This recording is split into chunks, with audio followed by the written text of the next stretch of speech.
The voice of the people was heard in the land.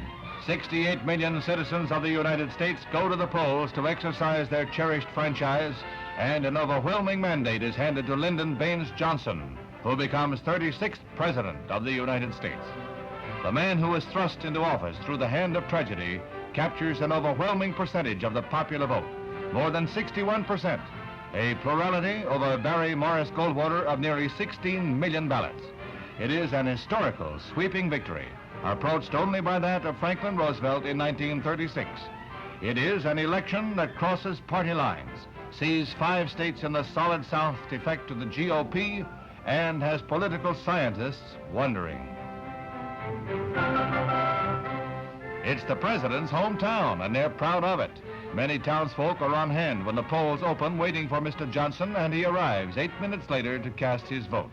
Accompanied by the First Lady, the president seems confident of becoming the first Southerner ever to be elected to this highest office.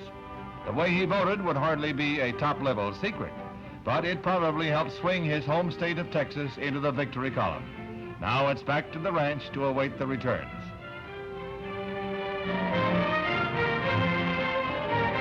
Meanwhile, the other candidate casts his ballot in his hometown, Phoenix, Arizona.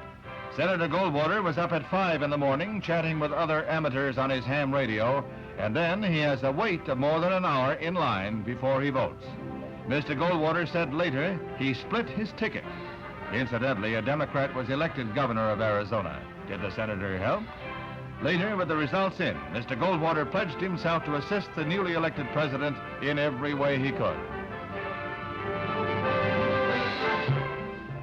Across the nation in New York, there was a senatorial race of national interest.